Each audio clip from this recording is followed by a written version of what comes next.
नमस्कार फ्रेंड्स, आज की रेसिपी है हरी मिर्च के बहुत ही टेस्टी स्वादिष्ट पकोड़े। तो सबसे पहले हमें मिर्च को इस तरह से धो लेना है। धोने के बाद इसको इस तरह से हमें बीच से काट लेना है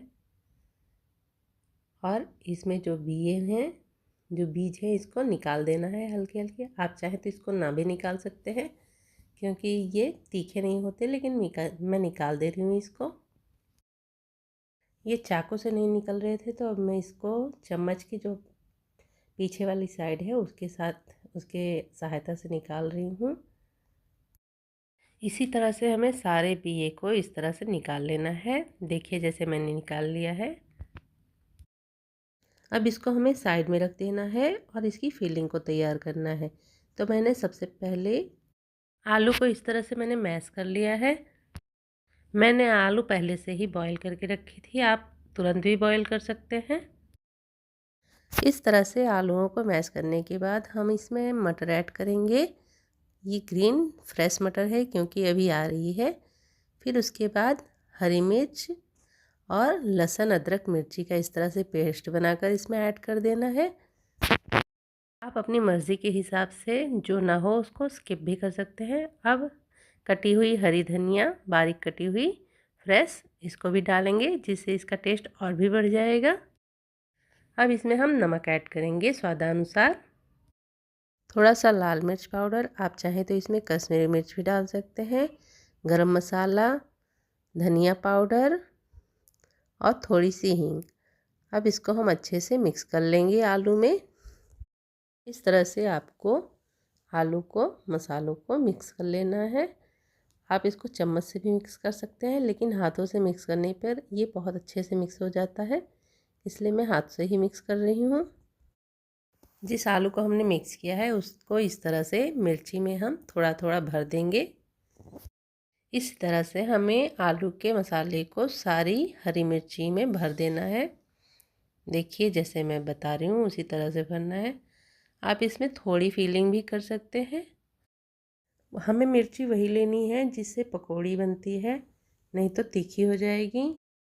अब इसको हम तलने के लिए बेसन को तैयार करेंगे। तो सबसे पहले हमें बेसन को अच्छे से छलनी से छान लेना है, जिससे इसमें बिल्कुल भी इसे गांठ न रहे।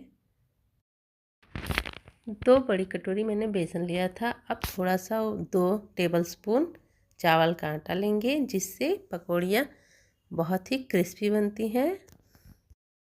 थोड़ा सा हमें हींग भी डालना है, अगर आप हींग नहीं खाते हो तो स्किप भी कर सकते हैं। हल्दी पाउडर आधा चम्मच के करीब हमें हल्दी पाउडर डालना है। थोड़ी सी अजवाइन को हम इस तरह से हाथों से क्रश करके डालेंगे। अब इसमें स्वादानुसार नमक जाएगा। अब इन सारी चीज़ों को हमें इसी तरह से सूखे ही मिक्स कर लेना है। अब इसमें हमें थोड़ा सा धीरे धीरे थोड़ा थोड़ा करके पानी डालते हुए इस तरह से चलाते हुए, आप इसको हाथों से भी कर सकते हैं और इससे भी कर सकते हैं।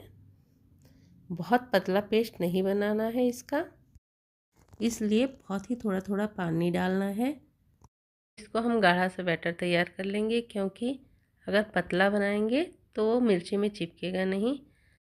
इसमें हरी धनिया डालना भूल गई थी, तो अब इसमें हम हरी धनिया भी डाल देंगे। आप इसको पहले भी डाल सकते हैं।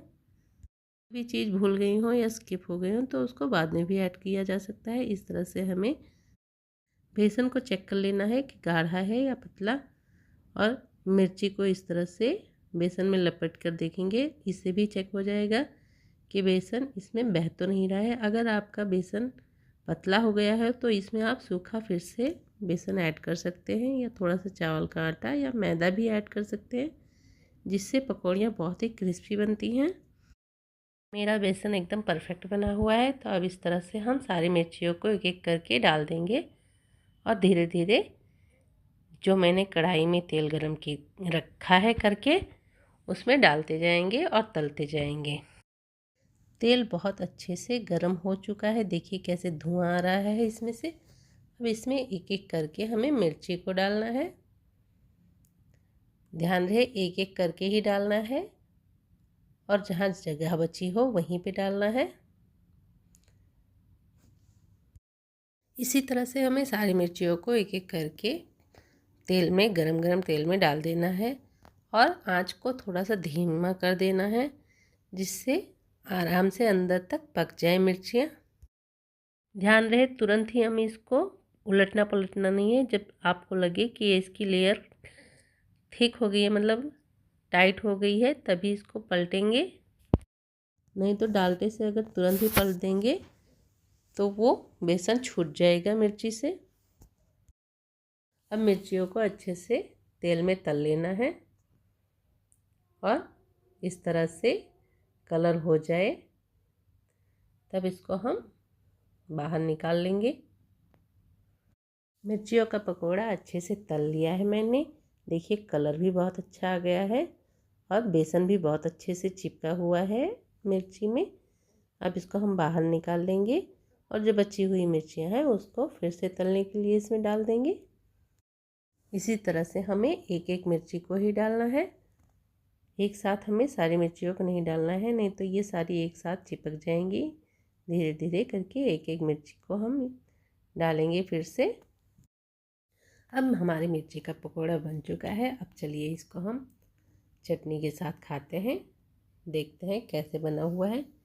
इसको पहले देखिए बीच में कैसे इसकी फीलिंग भरी हुई है अच्छे से। हमारा मिर्ची का पकोड़ा इस तरह से बनके तैयार हो गया है। आपको रेसिपी कैसी लगी कमेंट में ज़रूर बताइए और अच्छी लगे तो लाइक शेयर सब्सक्राइब भी कीजिए चैनल को। आपका दिन मंगलमय हो। Thank you for watching.